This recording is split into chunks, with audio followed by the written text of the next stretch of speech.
Yes, sells. Actually, quite often. Every summer, I sell a number of photos of bear scat. Yes, bear poop. I even sold a photo from a recent video I made where I was outside in the woods taking photos and I stepped in dog. And yes, that photo sold as well, and it keeps selling. A lot of people get disappointed when we talk about stock photography. They upload the best of the best, their best landscapes, their best wildlife photos, their favorite sunsets, and it's always the same result, $0 in sales.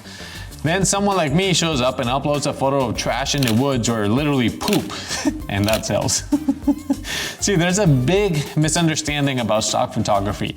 We were all kind of sold the idea that stock photography is a place where you can sell your photos. And yes, that is totally true. But we think that those photos have to be our best work, the best of the best, our favorite landscapes, the favorite bird shots or sunsets or even your pets. And those just don't have commercial value. Buyers want something with commercial value. Let's rewind a little bit and let's look at who's actually buying your stock photos. Think about it. Who's buying these images?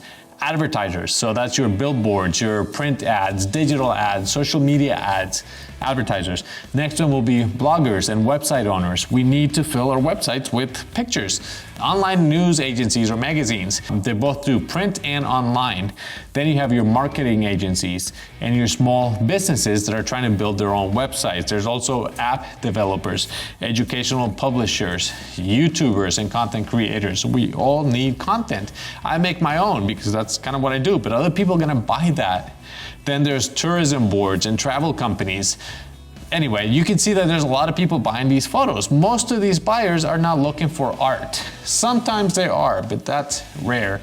They're looking for visual communication. They need an image that explains something, that sells a service, something like that. Okay, now let's look at the other side. Who's uploading stock photos? My rough estimate is that 10% of contributors are serious photographers, serious stock photography contributors. 90% are casual contributors. Those 90% upload a few of their photos that they're really proud of, the beautiful landscapes, sunsets, flowers, wildlife, their pets, their best bird shot they ever took. That's what they're uploading, the best of the best. And then when nothing sells, they get disappointed. But now, see, and here's the thing though, there's nothing wrong with those photos. The problem is that because 90% of stock photographers are doing that, there are millions of them already online. Millions of almost identical sunsets. Of course, we all think ours are better, but there are gonna be millions of sunsets. How do you choose one from that? There's millions of flower photos, of wildlife shots, beautiful images. I'm not complaining, they're beautiful images, but they're not very useful commercially. In my own experience, I have tons of landscapes that I thought were beautiful. Look at that sunset image of the Oregon coast. Really pretty. $0 in sales.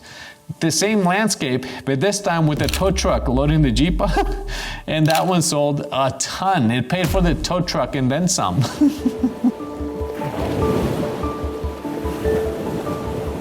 Okay, so I also have landscapes and photos that connect with me emotionally, photos that bring back the memories of going there, being there, taking those photos that really mean a lot to me.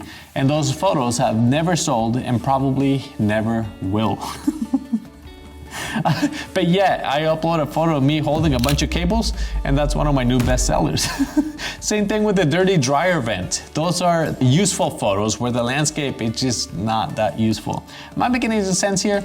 I uploaded photos of me pretending to use the monocular, whatever you call that thing, when you're looking out through the thing in the woods, and those have been selling a lot lately.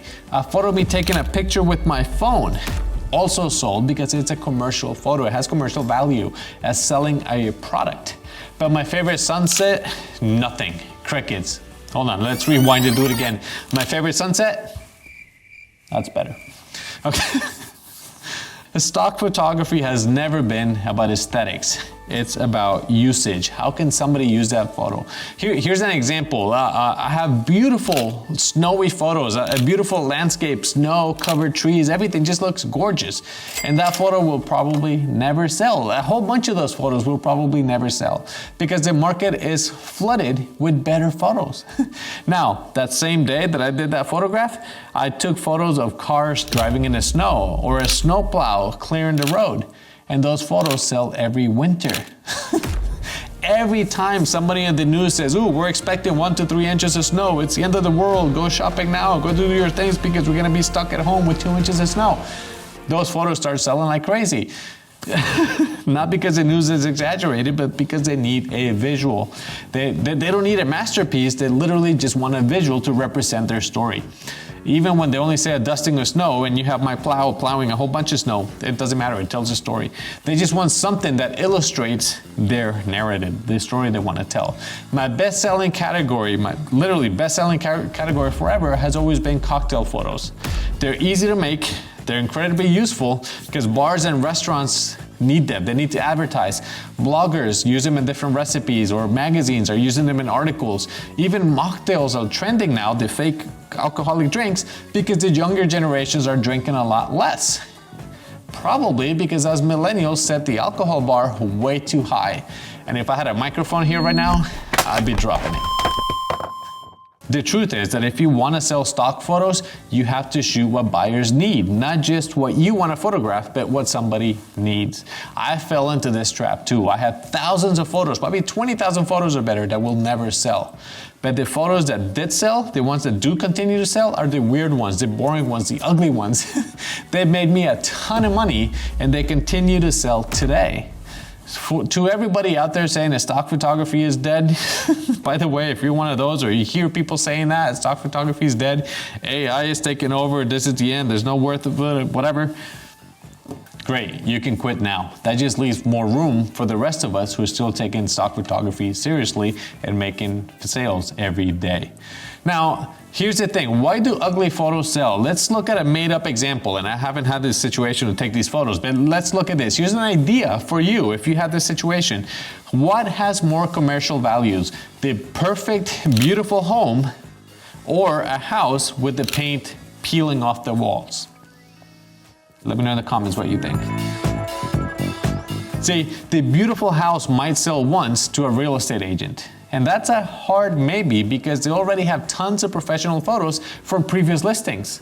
So forget that. A realtor is not going to buy the beautiful house you're selling because they already have access to those photos.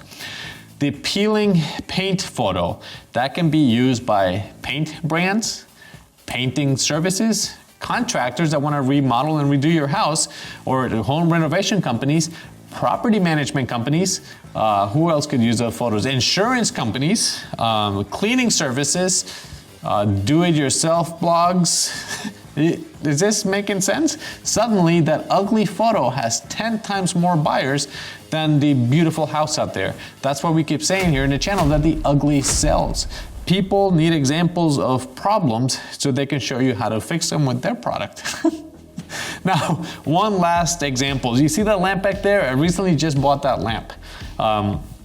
The advertising photo, the listing photo on Amazon was clearly a composite image and it was horrible.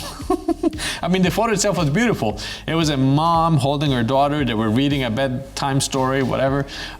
Great photo. And then they photoshopped the lamp right in front of it. If I find it, I'll copy it here so you can see what I mean. Beautiful lighting, the perfect scene, very emotional, but the lamp was in front of where they were, so that wouldn't help them to read. They're trying to sell the lamp as a bright thing that can help you read, but anyway, that didn't matter for this listing because, I mean, I bought it just because it was cheap and small and it would fit right there.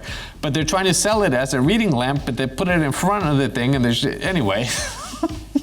It didn't matter at all because the photo was selling a feeling.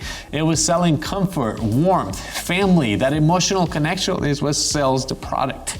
Again, for me, it was just the price and the size because it was like 11 bucks, but that is irrelevant to this story. The bottom line is sells. Anyway, because in stock photography, what matters isn't beauty, it's the commercial value. The image has to help someone sell a product, promote a service, or illustrate an idea. And once you understand that, then you can stop shooting those beautiful, beautiful landscape shots, and you will start shooting with intention, something that's actually gonna sell as a stock photo. And then you'll see your sales take off. I hope this helped you understand why some of your most beautiful landscape, the photos that you're really proud of, are probably never gonna sell as stock photos. And yet those weird ones are gonna be selling a lot more because the ugly sells. If you found this helpful, like, subscribe, and I will see you in the next video. Bye.